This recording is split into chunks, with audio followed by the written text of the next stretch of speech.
പ്രിയ കുടുംബാംഗങ്ങളെ, കഴിഞ്ഞ ദിവസം എനിക്കൊരാളൊരു വീഡിയോ അയച്ചു തന്നു. എന്നിട്ട് എന്നോട് പറയുകയാണ്, ഈ വീഡിയോയിലുള്ള കുറേ കാര്യങ്ങൾ അംഗീകരിക്കാൻ പറ്റുന്നില്ല. അത് ഒരു യൂട്യൂബ് വീഡിയോ ആയിരുന്നു. അത് ആരുടെ വീഡിയോ ആണെന്ന് ഞാൻ പറയുന്നില്ല, കാരണം ഓരോ ആൾക്കാർ അവരുടെ സ്വാതന്ത്ര്യത്തിനനുസരിച്ച് ഓരോ വീഡിയോ അവർ ഇറക്കുന്നുണ്ടാവും. നമ്മൾ സാധാരണക്കാരായ ആൾക്കാർ നമ്മൾ ചിന്തിക്കേണ്ടത് നമ്മുടെ യുക്തിക്ക് നിരക്കാത്ത കാര്യങ്ങളൊന്നും നമ്മൾ സ്വീകരിക്കരുത്.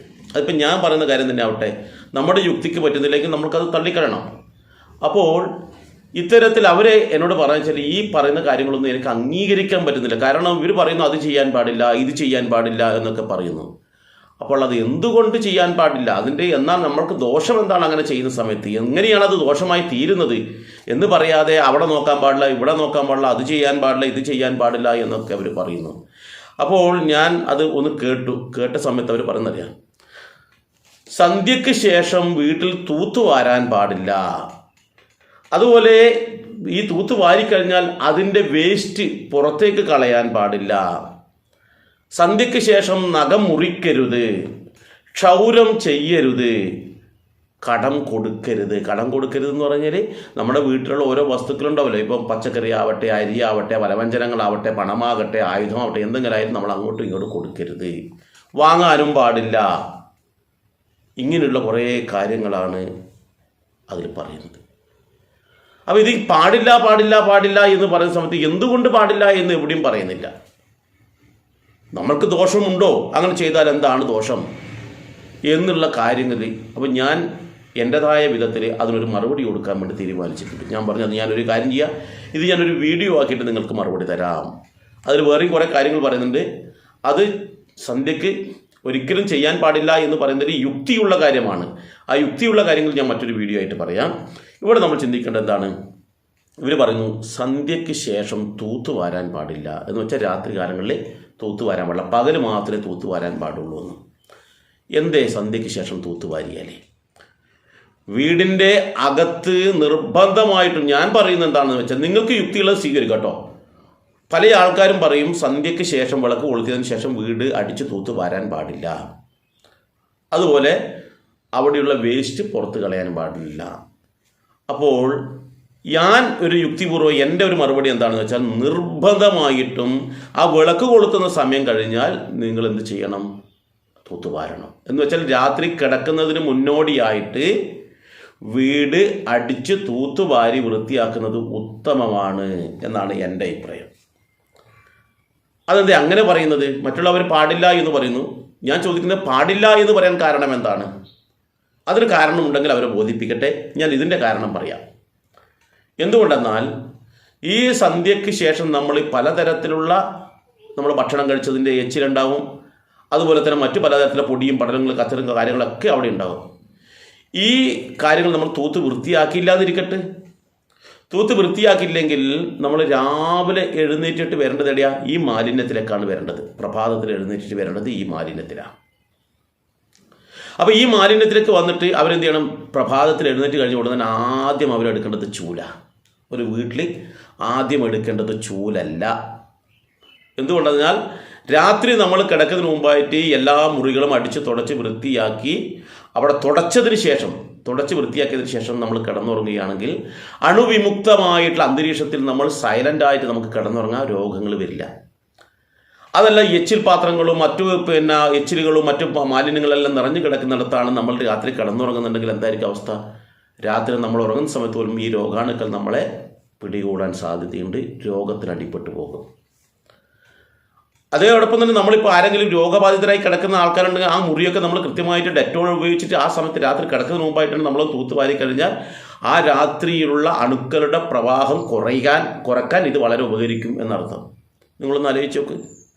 അപ്പോൾ രാത്രി സമയത്ത് ഇതെല്ലാം തുടച്ച് വൃത്തിയാക്കിയതിന് ശേഷം നമ്മൾ കുളി കഴിഞ്ഞാൽ സുഖമായി കിടന്നുറങ്ങിക്കോളും, നല്ല ഉറക്കം കിട്ടും, രോഗങ്ങൾ നമ്മളെ പിന്തുടരില്ല. മാത്രമല്ല രാവിലെ ഉണർന്നു കഴിഞ്ഞാൽ നേരെ നമുക്ക് ശുദ്ധമായ അന്തരീക്ഷത്തിൽ പോയി നേരെ കുളി കഴിഞ്ഞ് പൂജാമുറിയിലൊന്ന് വിളക്ക് കൊളുത്താൻ പറ്റും. ഇല്ലെങ്കിലോ രാവിലെ ചൂലെടുത്ത് മൊത്തം തൂത്തുവാരി എച്ചിൽ പാത്രങ്ങൾ കഴുകി അങ്ങനെ മൊത്തത്തിൽ നമുക്ക് രാവിലെ മുതൽ എത്ര സമയം നമ്മുടെ സമയം പോകുന്നറിയോ? അത് ക്ലീനിങ്ങിന് വേണ്ടിയിട്ട്. അപ്പോൾ രാവിലെ തന്നെ ശ്രേഷ്ഠമായ നിലവിളക്ക് കൊളുത്തുക എന്ന ചടങ്ങാണ് നമ്മൾ ആദ്യം ചെയ്യേണ്ടത്. ആ നിലവിളക്കിൽ കത്തിച്ചിട്ട് ആ കത്തിച്ചതിന് ശേഷം അതിൽ നിന്നും തിരി കൊണ്ടുവന്ന് ദീപം കൊണ്ടുവന്നിട്ട് വേണം നമ്മൾ അടുപ്പിൽ തീ കൊളുത്താൻ വേണ്ടിയിട്ട്. ആ ഒരു ചടങ്ങിന് വിഘ്നം വരാൻ കാരണം പിന്നീട് വന്ന ഈ ദുരാചാരമാണ്. കാരണം രാത്രി ഇതൊന്നും ചെയ്യാൻ പാടില്ല എന്ന് പറയും. അപ്പോൾ രാവിലെ എഴുന്നേറ്റ് കഴിഞ്ഞാൽ ചുരുങ്ങിയത് ഒരു അരമണിക്കൂറോ 1 മണിക്കൂറോ ഇതിനു വേണ്ടി നമ്മൾ ചിലവഴിക്കണം. അതുപോലെ തന്നെയാണ് ചില ആൾക്കാർ പറയുന്നത് രാത്രി എച്ചിൽ പാത്രങ്ങളൊന്നും കഴുകാൻ പാടില്ല, അവിടെ കൂനം കൂട്ടിയിട്ടുള്ളൂ എന്ന് പറയും, രാവിലെ മാത്രം. ഇവർ പറയുന്നത് നമ്മുടെ ഐശ്വര്യമാണ് നമ്മൾ പുറത്തേക്ക് കളയുന്നത് എന്നാണ് ഇവർ പറയുന്നത്. എന്താ ഐശ്വര്യമാണ്? ഈ എച്ചിലാണോ നമ്മുടെ ഐശ്വര്യം? ഈ മാലിന്യമാണോ നമ്മുടെ ഐശ്വര്യം? ഈ ഐശ്വര്യത്തിന് ഒരിക്കലും രാത്രി അടിച്ച് പുറത്താക്കരുതെന്ന്. ഐശ്വര്യമാണോ അത്? അത് മാലിന്യല്ലേ? അത് എച്ചിലല്ലേ? അപ്പോൾ അതുകൊണ്ട് തന്നെ രാത്രി കിടക്കുന്നതിന് മുമ്പ് നമ്മൾ ഭക്ഷണം കഴിച്ച എച്ചിൽ പാത്രം പൂർണ്ണമായും കഴുകി വെക്കണം. അല്ലെങ്കിൽ അവിടെ ഈ കൊതുകും മറ്റ് പ്രാണികളും മറ്റ് അണുക്കളുമൊക്കെ അവിടെ പെരുകിയിട്ട് ദുർഗന്ധം ഭൂമിക്കും. രാവിലെ ആ ഭാഗത്തേക്ക് പോകാൻ പോലും പറ്റില്ല. രാവിലെ എഴുന്നേറ്റ് പോകുന്നത് ഈ ദുർഗന്ധത്തിലേക്കാണ്. അപ്പോൾ അതുകൊണ്ട് ഇങ്ങനെയുള്ള അന്ധവിശ്വാസങ്ങളെ നമ്മൾ പ്രോത്സാഹിപ്പിക്കരുത്. നിങ്ങൾക്ക് യുക്തിക്ക് എന്താണ് തോന്നുന്നത്, ഞാൻ പറയുന്നതാണ് ശരിയെങ്കിൽ അത് സ്വീകരിക്കുക, അല്ലെങ്കിൽ തള്ളിക്കളയാം. ഇനി രണ്ടാമത് പറയുന്നറിയോ, മൂന്നാമത് പറയുന്നത് ഈ വേസ്റ്റ് ഒരിക്കലും പുറത്ത് കളയാൻ പാടില്ല എന്ന് ഇവർ പറയുന്നുണ്ട്. തൂത്തുവാരി കഴിഞ്ഞാൽ അത് എവിടെയെങ്കിലും ശേഖരിച്ച് വെക്കുക, രാവിലെ എടുത്ത് കളയാൻ പറ്റില്ല. അതും നമ്മളെടുത്ത് വെളിക്കളയണം. ഒരു മാലിന്യമായ വസ്തുവും വീടിൻ്റെ അകത്ത് വെക്കരുത്. കാരണം ഈ മാലിന്യത്തിലേക്കാണ് ഈ ഇഴജന്തുക്കളും മറ്റും കയറി വരിക. ഈ വേസ്റ്റ് ഉണ്ടെങ്കിൽ ആ വേസ്റ്റ് തിന്നാൻ വേണ്ടിയിട്ട് അല്ലെങ്കിൽ ആ വേസ്റ്റിലൊക്കെ കാര്യങ്ങൾക്ക് വേണ്ടിയിട്ട് പുറമേ നിന്ന് പല ജീവികളും അകത്തേക്ക് വരുന്നത് ഇതിന് വേണ്ടിയിട്ടാണ്. അപ്പോൾ അതും നമ്മൾ സൂക്ഷിച്ച് വെക്കാൻ പാടില്ല. പിന്നെ പറയുന്നത് വെച്ചാൽ രാത്രി കാലങ്ങളിൽ നഖം മുറിക്കാൻ പാടില്ല. അത് പണ്ട് കാലങ്ങളിൽ നമ്മൾ കേൾക്കാറുണ്ട്. അത് ആ കാലഘട്ടത്തിൽ ശരിയാണെന്ന്, ഈ കാലഘട്ടത്തിൽ ശരിയല്ല എന്ന് ഞാൻ പറയും. പണ്ട് കാലങ്ങളിൽ നമ്മൾക്ക് എന്താണെന്ന് വെച്ചാൽ ഈ മങ്ങിയ മണ്ണെണ്ണ വിളക്കിൻ്റെ പ്രകാശത്തിലാണ് ഈ കർമ്മങ്ങളൊക്കെ ചെയ്തിരുന്നത്. അപ്പോൾ പണ്ട് ഈ നഖം വെട്ടി പറയുന്ന സാധനമേ ഇല്ല, ബ്ലേഡ് ഉപയോഗിച്ചാണ് ചെയ്യാറ്. അപ്പോൾ ശ്രദ്ധയോടുകൂടി നല്ല വെളിച്ചത്തിൽ ചെയ്യേണ്ട ഈ ചടങ്ങ് മങ്ങിയ വെളിച്ചത്തിൽ ചെയ്യുന്ന അവസരത്തിൽ കൈ മുറിഞ്ഞു പോകാൻ സാധ്യതയുണ്ട്. പിന്നീട് നഖം വെട്ടി വന്നു, എന്നാലും ചിലപ്പം ബുദ്ധിമുട്ട് വരും. മാത്രമല്ല ഈ നഖം മുറിക്കുന്ന സമയത്ത് ചിലപ്പോൾ നഖം തെറിച്ചിട്ട് അവിടെ എവിടെയെങ്കിലും വീഴും, നമ്മൾ കാണില്ല രാത്രി. അത് ചിലപ്പം നമ്മളെ ഭക്ഷണത്തിൽ പോലും എത്തിച്ചേരാൻ ഇടവരും. അതുകൊണ്ടാണ് രാത്രി കാലങ്ങളിൽ നഖം വെട്ടരുതെന്ന് പറയുന്നത്. അല്ലാണ്ട് വേറെ ഒരു കാര്യമില്ല. കേട്ടില്ലേ? നമ്മൾ യുക്തിപൂർവ്വം ചിന്തിക്കുക, നിങ്ങൾക്ക് വേണ്ടത് സ്വീകരിക്കില്ല, തള്ളിക്കളയുക. അപ്പോൾ രാത്രി കാലങ്ങളിൽ നഖം വെട്ടുന്നതും ഒരു ദോഷമല്ല. എങ്ങനെ? നല്ല പ്രകാശമുള്ള സമയത്ത് നഖം വെട്ടി പോലെയുള്ള സാധനങ്ങളുണ്ടെങ്കിൽ അത് ഉപയോഗിച്ചിട്ട് ഒന്ന് വെട്ടിയതുകൊണ്ട് ഒരു ദോഷവും വരാനില്ല. പക്ഷെ അതൊക്കെ തന്നെ കൃത്യമായിട്ട് പെറുക്കിയെടുത്ത് വെളിയിൽ കളയാൻ കഴിയണം. ഇല്ലെങ്കിൽ ഈ നല്ല പ്രകാശത്തിലായാൽ പോലും രാത്രി കാലങ്ങളിൽ ചിലപ്പോൾ നമുക്ക് നഖത്തിൻ്റെ ആ അംശം കാണാൻ കഴിഞ്ഞെന്ന് വരില്ല. അപ്പോൾ അതൊക്കെ കൊണ്ടാണ് രാത്രി വെട്ടാൻ പാടില്ല എന്ന് പറയുന്നത്. അതുകൊണ്ട് ഞാൻ പറഞ്ഞതുകൊണ്ട് പോയി വെട്ടണമെന്നില്ല. കാരണം വെച്ചാൽ നഖത്തിൻ്റെ ഒരു പൊടി പോലും വീടിൻ്റെ അകത്ത് ആവാത്ത വിധം, വേസ്റ്റാണ്, മാലിന്യമാണ്, വിസർജ്യ വസ്തുവാണ്, അതാവാത്ത വിധത്തിൽ നിങ്ങൾ എന്ത് വേണം, നഖം വെട്ടാൻ പറ്റുമെങ്കിൽ വെട്ടുക, ഇല്ലേ വെട്ടരുത്. ഇല്ല വെട്ടാതിരിക്കുന്നത് നല്ലത്. കാരണം എന്താ, അത് നമ്മൾക്ക് ദോഷമാകുന്നതുകൊണ്ട് നമ്മളതെടുത്ത് വെളിയിൽ കാണാം. അല്ലെങ്കിൽ വീടിൻ്റെ വെളിയിൽ നല്ല പ്രകാശത്തിൽ വെട്ടാൻ പറ്റുമെങ്കിൽ വെട്ടിക്കോ. നല്ല പ്രകാശത്തിൽ നല്ല പ്രകാശം നമുക്ക് ഉണ്ടെങ്കിൽ അത് വെച്ചിട്ട് അത് ചെയ്യാൻ പറ്റുമെങ്കിൽ ചെയ്യുക. അല്ലാണ്ട് അകത്തൊന്നും ചെയ്യാതിരിക്കുക. അതുപോലെ തന്നെ മങ്ങിയ വെളിച്ചത്തിലും ചെയ്യാതിരിക്കുക. അത് നമ്മൾക്ക് ദോഷം ചെയ്യുന്നതുകൊണ്ടാണ്. മറ്റൊരു കാര്യം എന്ന് വെച്ചാൽ ഈ സമയത്ത് സന്ധ്യയ്ക്ക് ശേഷം ക്ഷൗരം ചെയ്യാൻ പാടില്ല എന്നാണ്. അതും യാഥാർത്ഥ്യം ഇത് തന്നെയാണ്. കാരണം വെച്ചാൽ ഒന്ന്, ഈ ക്ഷൗരം ചെയ്യുമ്പോൾ പല സ്ഥലത്തും മുറിഞ്ഞു പോകും. കാരണം മങ്ങിയ വെളിച്ചത്തിൽ നമുക്ക് ചെയ്യാൻ പറ്റില്ല. അതേ സ്ഥലത്ത് പല ഭാഗങ്ങളിലും മുറിവ് പറ്റാനിട വരും എന്നർത്ഥം. ചിലർക്ക് ഈ മുറിവ് ഇൻഫെക്ഷൻ ആകും. മറ്റൊരു കാര്യം വെച്ചാൽ നമ്മൾ ക്ഷൗരം ചെയ്താൽ പല ഭാഗവും ഒഴിഞ്ഞു പോയിട്ടുണ്ടാകും. കൃത്യമായിട്ട് എല്ലാ ഭാഗവും കൃത്യമായിട്ട് ഇതാണ്. ചിലപ്പോൾ അവിടെ ഇവിടെയൊക്കെ ഈ രോമങ്ങൾ ഇങ്ങനെ ഒഴിഞ്ഞ് കിടപ്പുണ്ടാകും. രാവിലെ എഴുന്നേറ്റിട്ട് നമ്മൾ ജനങ്ങളുടെ ഇടയിലേക്ക് പോകുമ്പോൾ അയ്യോ ഇവിടെ അല്പം ഒഴിവുണ്ടല്ലോ എന്നൊക്കെ പറയും. അതുകൊണ്ടാണ് ഈ പറയുന്നത് രാത്രി കാലങ്ങളിൽ ക്ഷൗരം ചെയ്യാൻ പാടില്ല എന്ന് പറയുന്നത്. ഇതൊക്കെ നിങ്ങൾക്ക് പരിഹരിക്കാൻ പറ്റുമെങ്കിൽ ചെയ്താൽ ഒരു ദോഷമില്ല കേട്ടോ. ഇതിന് പരിഹാരം നിങ്ങൾ തന്നെ കാണണം എന്നർത്ഥം. പിന്നെ പറയുന്നത് എന്താ അറിയോ, അതിൽ പറയാണ്, ഒരു കാരണവശാലും കടം കൊടുക്കരുത്. കർശനമായിട്ട് പറയാം, കടം കൊടുക്കരുത്. എന്തുകൊണ്ടാണ് കടം കൊടുക്കാൻ പാടില്ല? എന്തൊക്കെയെന്നറിയാം? പണം കൊടുക്കാൻ പാടില്ല, വസ്ത്രം കൊടുക്കാൻ പാടില്ല, ആയുധം കൊടുക്കാൻ പാടില്ല, ധാന്യങ്ങൾ കൊടുക്കാൻ പാടില്ല, പച്ചക്കറികൾ കൊടുക്കാൻ പാടില്ല. ഒരു വസ്തുവും അടുത്ത വീട്ടിലേക്ക് നമ്മൾ അവരെ ചോദിച്ചു വന്നാൽ കൊടുക്കാൻ പാടില്ല. സന്ധ്യയ്ക്ക് ശേഷം നാളെ തരാമെന്നേ പറയാവൂ. അതുപോലെ ആരും ഇങ്ങോട്ടും വാങ്ങാൻ പാടില്ലെന്ന്. ഇത് ഒരു തരത്തിലൊരു മഹാപാപമല്ലേ ചെയ്യുന്നത്? ചിലപ്പോൾ ഒരാൾ ജോലിയും കഴിഞ്ഞ് വരികയാണ്. ജോലിയും കഴിഞ്ഞ് വരുന്ന സ്ഥലത്ത് അന്ന് അവർക്ക് കൂലി കിട്ടിയില്ല, ശമ്പളം കിട്ടിയില്ല. ഒരു സാധാരണ കുടുംബമാണ്. അവർ വന്നിട്ട് പറയുകയാണ്, സന്ധ്യയ്ക്ക് ശേഷം പറയുന്നത്, പണി കഴിഞ്ഞ് ഒരു അമ്മയും 2 മക്കളെ ഉള്ളൂ. അവർ വന്നിട്ട് പറഞ്ഞു, ഒരു നാഴി അരി എനിക്ക് തരുമോ? അയ്യോ തന്നൂടാ, നാളെ രാവിലെ തരാം. അതാണോ മഹാപാപം, അല്ലെങ്കിൽ ഇവർക്ക് ഈ അരി കൊടുക്കുന്നതാണോ പാപം? കൊടുക്കാൻ പാടില്ല എന്ന് ഇവിടെ പറഞ്ഞു, കൊടുത്താൽ പാപമാണെന്നാണ് പറയുന്നത്. ഏതാ ഇതിൽ മഹാപാപം? നിങ്ങളൊന്ന് ആലോചിച്ച് നോക്കൂ. അപ്പോൾ വിശക്കുന്നവന് അന്നം കൊടുക്കാനും അതിന് സമയവും സാഹചര്യം നോക്കേണ്ട, അവർക്ക് വേണ്ടുന്ന കാര്യങ്ങൾ ചെയ്തു കൊടുക്കാനാണ് നമ്മുടെ സംസ്കാരം പഠിപ്പിക്കുന്നത്. ഇല്ലാത്തവന് ഉള്ളവൻ കൊടുക്കണമെന്ന്, അതാണ് നമ്മുടെ ആചാര്യന്മാർ പറയുന്നത്, ഗ്രന്ഥങ്ങൾ പറയുന്നത്. അപ്പോഴവർ സന്ധ്യയ്ക്ക് ശേഷം കൊടുക്കരുത്. ഇവർ പറയുന്നതെന്നറിയോ, ഈ നമ്മുടെ ഐശ്വര്യമാണ് ഇത്. അതൊക്കെ ശരിയാണ്, കാരണം നമുക്ക് ഐശ്വര്യം ഉള്ളത് കൊണ്ടാണ് ഇതൊക്കെ നമുക്ക് ഉണ്ടായിട്ടുള്ളത്. ആ ഐശ്വര്യത്തെ നമ്മൾ പുറത്ത് കളയുക, ആ സന്ധ്യയ്ക്ക് ശേഷം വെളിയിലാക്കരുത്, വെളിയിലേക്ക് കൊടുക്കരുത്. ഐശ്വര്യത്തെ വെളിയിലേക്ക് കൊടുക്കല്ല ചെയ്യുന്നത്, നമ്മൾ അവർക്ക് കൊടുത്തിട്ട് അവരുടെ ദുഃഖമില്ലാതാക്കുകയാണ് ചെയ്യുന്നത് എന്ന് നമ്മൾ ചിന്തിക്കുന്നില്ല. ഇവർ പറയുന്ന ഐശ്വര്യത്തെ വെളിയിലേക്ക് സന്ധ്യയ്ക്ക് ശേഷം വീടിന് വെളിയിലേക്ക് കൊടുക്കരുത് എന്ന്.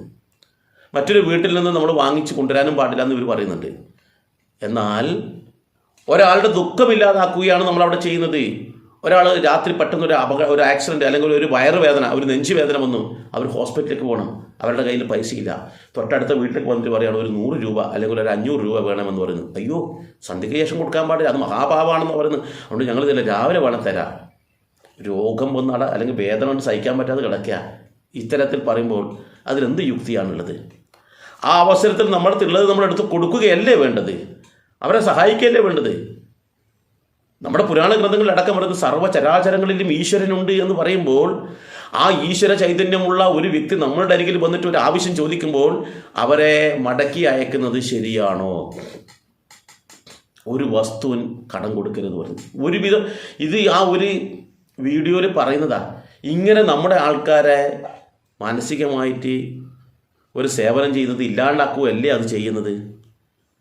ഇനി ഞാൻ ഈ പറയുന്ന കേട്ട് നിങ്ങൾക്ക് സ്വീകരിക്കണമെന്നില്ല, നിങ്ങൾക്ക് എന്താണോ യുക്തി അതുപോലെ ചെയ്യാം. ഏതായാലും ഈ വീട്ടിൽ നിന്നും ഐശ്വര്യത്തെ സന്ധ്യാസമയത്ത് വെളിയിലാക്കരുത് എന്ന് പറയുന്ന ഈ ഒരു ആചാരത്തിനോട് എനിക്ക് യോജിക്കാൻ പറ്റില്ല. എൻ്റെ വ്യക്തിപരമായ കാര്യം പറയുന്നത്, ഒരാൾ വിഷമിച്ച് വരികയാണെങ്കിൽ, ഒരാളിപ്പം രാത്രി ഇങ്ങനെ നടന്നു പോവാണ്, അവർക്ക് കുറച്ച് വെള്ളം വേണം കുടിക്കാൻ, ദാഹിച്ച് വരഞ്ഞു, അയ്യോ രാത്രി കൊടുക്കാൻ പാടില്ല പറയാൻ പറ്റുമോ?